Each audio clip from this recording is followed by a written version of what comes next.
எங்கே அமர்ந்த ராகு திசை துலாம் லக்னத்துக்கு கடுமையாக தீமையை தரும். தீமையை 12 வீட்லேயும் தருவார். கடுமையாக தீமையை தருகின்ற இடம் எது அப்படின்னு கேட்டிங்கன்னா நல்லா புரிஞ்சுக்கிடுங்க.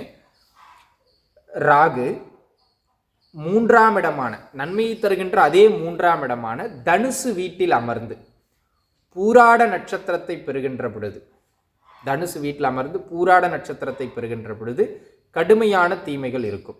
ஆனால் கால் கொடுத்த சுக்கிரன் 6, 8, 12ஆம் இட தொடர்பில் இருந்துட்டார், 6, 8, 12 சுக்கிரனும் இருந்துட்டார் அப்படின்னா அந்த தசை கடுமையான பின்னடைவுகளை தரும்.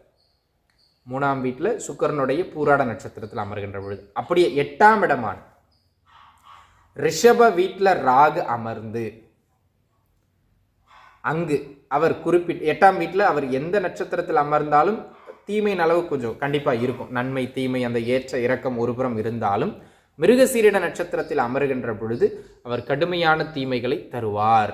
அதே நேரத்தில் கிருத்திகை நட்சத்திரத்தில் அமர்கின்ற பொழுதும் பொருளாதார ரீதியாக சின்ன சின்ன நல்ல தன்மைகளை தந்தாலும் ஆரோக்கியம், குடும்பம், மதிப்பு, மரியாதை திடீர்னு நல்ல உயரத்துக்கு கொண்டு போய் தபார்னு கீழே போடுறதெல்லாம் இங்கே தான். இந்த கிருத்திகை நட்சத்திரத்தில் அமர்றது ரிஷப வீட்டில் மிக கடுமையான தொந்தரவு.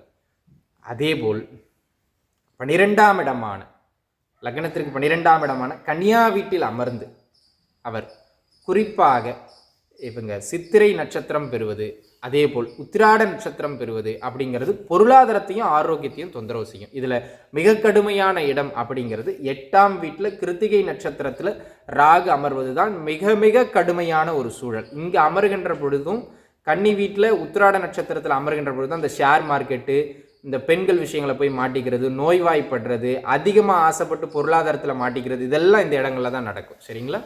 இந்த ராகு அசுப ராகுவாக இருக்கின்ற பொழுது, இப்போ நான் சொன்ன வீட்டில் அமர்ந்து சொன்ன நட்சத்திரங்கள் அமர்ந்து செவ்வாய், குரு மன்னிக்கணும், செவ்வாய், சூரியன் அல்லது சனி இவர்களின் யாரேனும் ஒருவரின் தொடர்பை பெற்றுவிட்டார், அசுபத்தன்மையை பெற்றுவிட்டார் என்றால் அந்த தசை பேயாட்டம் ஆடும்.